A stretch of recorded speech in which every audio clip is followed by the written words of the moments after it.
Welcome to Behavioral Health Today, a podcast brought to you by the Triad Network. This podcast is designed to share trending topics occurring within the world and our communities and bring them a behavioral and mental health perspective. Welcome to Behavioral Health Today, a Triad production. I'm your producer, Peter Fenger, and I have the pleasure of welcoming you into today's episode. In our show, we'll resume our conversation with our host, Dr. Graham Taylor, and his guest, Sarah Marikos, around the topic of adverse childhood experiences, or ACEs. In our last episode, we discussed how identifying ACEs shifts the conversation around behavior and decision-making into something deeper, that there's meaning behind the things we do, the thoughts we have, and the decisions we make. How common adverse childhood experiences are, research showing that 2 out of 3 U.S. adults have experienced at least one adverse childhood experience in their life. And we named the various adversities that contribute to adverse effects and how traumas, like emotional neglect, can be subtle but still cause very real challenges in our lives. We'll resume our talk today by discussing the different health conditions caused by ACEs and toxic stress, and how emotional experiences affect our physical immune system. We know that there are consequences with those that experience, adverse effects, the toxic stress.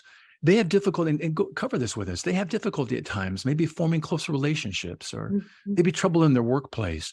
Name some of the consequences or outgrowth of those early ACEs going on in someone's life. Yeah. So the more ACEs we experience, the more likely we are to experience over 40 different health conditions. And it ranges from heart disease to stroke to cancer, depression, anxiety, suicidality in children and adults. Things that people don't really think about. Asthma, for example, people don't often think about the mechanisms behind that. Yep. Children who experience ACEs are more likely to experience certain colds and viral infections, right? Because their immune systems are impacted. So our emotional immune system gets worn down, and that affects our physical immune system, doesn't it? Our biological immune system. Absolutely. Yeah. Our immune system, our metabolic systems, our cardiovascular, all these systems are impacted by these experiences. Again, we're developing in response to these experiences. And so that's why they're so important. Just as we're developing in response to those positive experiences, or maybe those neutral experiences we were sort of just talking about, where maybe we didn't experience a significant amount of adversity, but we didn't get a lot of love or support either. And all those, if there's one thing people can take away, these experiences can impact us for our entire lives. And like you've already named, there can be a lot of shame around them. And so that's why we launched the first national public awareness and education campaign on ACEs and toxic stress and hope and healing, because we believe that if you can understand these experiences, how they may have impacted you or your loved ones, you're empowered. Well, there may be shame and guilt around it, and that's really important to honor. But if we can have the language and understanding of it, then we're more empowered to be able to forgive ourselves if that's what we need to do, support others, support our health, notice something about how we parent and how we may want to parent differently. And so the campaign is called The Story of Your Number. It's available at numberstory.org. And we believe it's a great way to begin to think about your early experiences that can empower people then to sort of take action on different levels for themselves and their loved ones, so that, it doesn't impact their career. ACEs are associated with increased workplace absenteeism and challenges in the workplace. People who experience more ACEs are more likely to see the world in a hopeless way. They assess the world differently because of those experiences. And with significant numbers of ACEs, see a shorter lifespan. So they're very real. And I haven't even talked about sort of the learning challenges children have who experience and are experiencing lots of early adversity, the really serious consequences. So with awareness, we can identify, we can intervene, we can do something about it. So that's why that awareness is a great first step. Brene Brown talks about the antidote to shame is vulnerability. And what you're encouraging people with the ACEs is to kind of step outside of themselves just for a second, long enough to say, yeah, this was me. And yeah, that happened to me. And this was part of my upbringing. And yeah, that occurred too. 1 in 6 have 4 or more, you said. Yep. And when people begin to see what happened in my life and happened to me, and we begin to, maybe ideally as an adult, or maybe with some help, or seeing our kids going through this, we get to help them see that it's not who you are, it's what happened to you.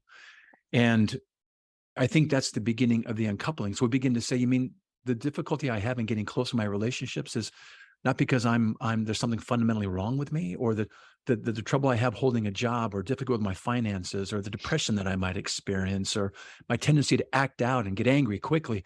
You mean that's not who I am? And for the very first time, what you're doing, I think, so in such a lovely way, Sarah, is to allow people to say, what if it's not about you? Like you said, what if it happened to you? Yeah. That's freeing, isn't it? It can be very freeing. You're a child and it was not your fault. Yeah. I think full stop there. Yeah, you're also, and I appreciate this piece too, you're recognizing this has medical consequences for us too. We know that hundreds of billions of dollars each year are accounted for by these economic and social costs because of ACEs. In fact, it was projected that if we could just reduce ACEs by 10%, that would equate to a savings of about $56 billion. And from a medical perspective, the reducing of health conditions, if we could prevent the ACEs, it's estimated up to 1.9 million heart disease cases and 21 million Yes. depression cases could be avoided each year. That's 10%. That's amazing. It's staggering. And that's why there was a study done by CDC around depression that we could reduce 44% of cases of depression. That's incredible when you think about how common depression is. And in the context of the pandemic and how depression and anxiety has increased significantly. And so I think sometimes people, when they look at this problem, they're like, well, how do we prevent? How do we intervene? It's going to be so expensive, right? These are such big problems. Yeah. And they are, but we're paying for the consequences of these ACEs right now in our overtaxed, under-resourced mental health system. And so we need to look at this at pretty much from a systems level. How do we understand the impact of trauma, identify and intervene early? In families, how do we start to talk about these hard things? How do we shape our communities so people and children are supported? I think it's one of the most critical conversations to be having right now, especially in light of the pandemic and the impact that has had on children and families, where we lost a lot of the things that really helped us, that social connection. We became more isolated. We lost, ladies' night on Thursday I go to, I lost that during the pandemic. And that was those stable relationships that kept me healthy. We lost so much of that, and children, lost a lot of that as well. And so I think it's one of the most important things we can be doing, and looking at how our communities are structured and the systems that serve people are structured, so that we can really address this head on, because there are enormous costs in terms of morbidity, in terms of mortality, in terms of quality of life, and again, cost. I hear that, and I get a wave of hope that comes up. I mean, all children, each one of us, we live through different experiences at times, but with the right tools, we can learn from our experiences and become stronger. And ACEs are traumas, let's name this clearly though, that are more difficult to overcome, and that can have some lasting scars on the child. And as you've helped us see very clearly here, if left unrecognized and unaddressed, they can have really long-term consequences and ripple out into their lives daily, but also generationally. You're talking about the intergenerational part earlier on, which is a nice piece to bring in. Thank you for that. And however, you're also encouraging us to see that with prevention, or if necessary, early detection and early intervention, we can take some significant steps to mitigate the long-term consequences of untreated ACEs. And, life happens, and no one gets through childhood or life unscathed. But the good news is that in terms of helping our children through these adversities, this is so important. We got to get back to this as a nation. We've got to start this in the home. There's been a breakdown of the family. It's been a breakdown of our communities. And If we can start this in the home with parents and caregivers, like you're saying, helping kids navigate through these things, developing, resources and coping strategies and communication, ways to communicate, problem solve, right size things. We can take these adverse experiences, right size them. And I know that the ACEs Resource Network, you guys, have recently partnered with the American Society for the Positive Care of Children to produce an ACEs informed toolkit for parents and caregivers for children 0 to 5. Tell us about that one, starting in the home, starting early on. Exactly. Thank you for that question. I'm really proud of the work that we've done with American Society for the Positive Care of Children. They approached us several years ago because one of the things that they were continually asked about by parents and caregivers was ACEs. Mm, And what do I do about it? And I experienced ACEs, and my child has or is experiencing ACEs. And so they came to us and said, how do we talk to mm, parents with young kids about this really hard thing where, again, parents may have guilt or shame that their child has ACEs, but yeah. they experienced ACEs themselves. So it was an incredible partnership. We launched this toolkit with them last year during Child Abuse Prevention Month, during April.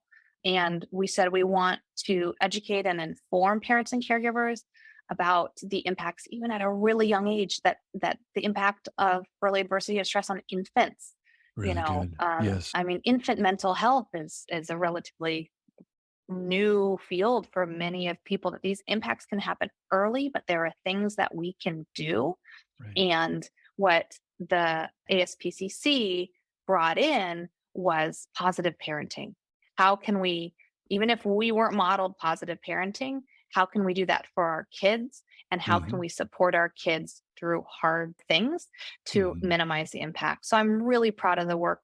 Really wrote it for parents and caregivers, wanted it to be accessible and digestible and provide a message of empowerment and hope, because that's what we really believe. And I've had the privilege to see through this work is how powerfully people can make changes in their lives that change the directory for themselves and their children when they recognize that this isn't working and I want to do something differently.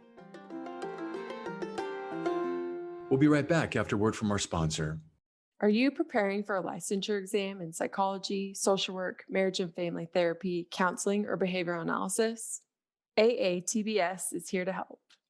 We have been supporting behavioral and mental health students to prepare for their licensure exams for more than 45 years, working with over 1 million students to succeed on test day and move on to the next step in their career.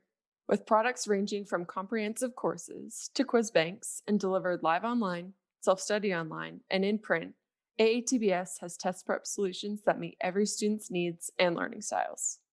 Visit us today at aatbs.com. That's aatbs.com and use promo code BHT15 to save 15% off your next purchase.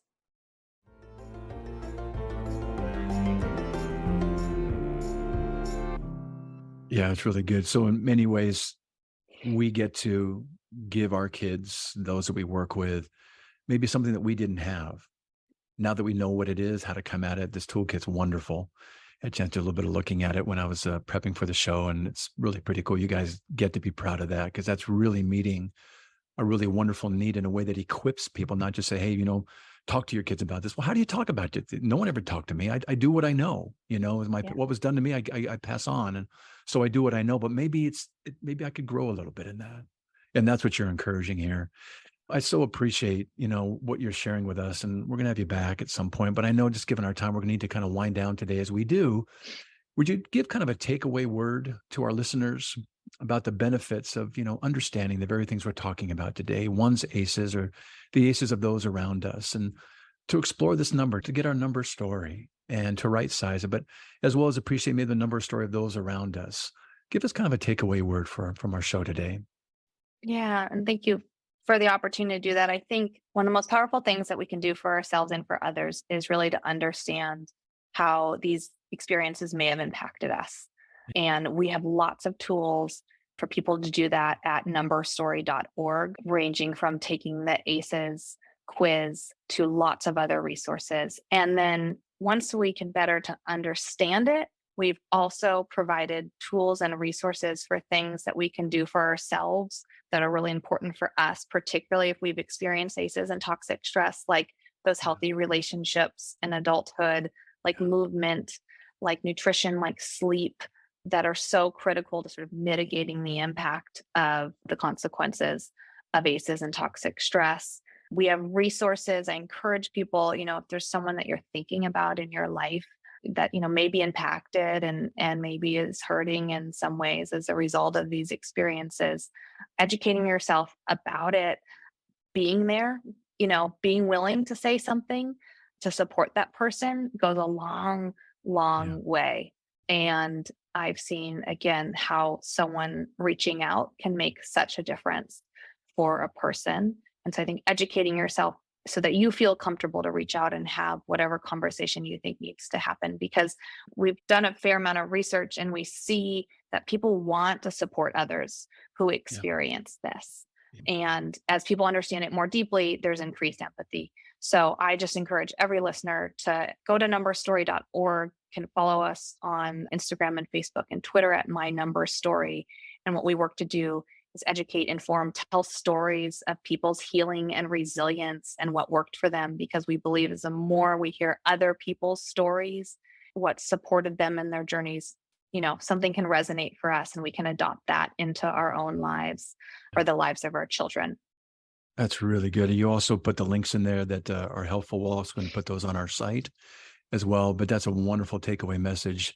To the listeners, ACEs are common. And if you're someone who's experienced something, you're not alone. And the feelings of the impact of the trauma can be felt years later. And you might only be coming to recognize them right now. We had a guy in our show, wonderful, wonderful guy, Bill Parham, and he's the head of the NBA's Player Association's mental health. And he was talking about all these wonderful, really elite athletes. He says, Graham, there's a lot of GOATs, greatest of all time athletes. But he says, we have not seen yet a true GOAT. I'm like, what are you talking about? Look at Michael Jordan or some of the gymnasts that we see or some of the professional. He says, no, these are all people who've had extremely, if you learn their story, like what you're bringing attention to here, Sarah, if you learn their story, they have some pretty severe adverse childhood experiences that they've overcome. Imagine the energy put into overcoming those while achieving their potential athletically. And he's saying, what if we took care of those ACEs early on? Yeah. What if they didn't have to overcome those adversities because they had somebody navigate them with programs like what you're describing?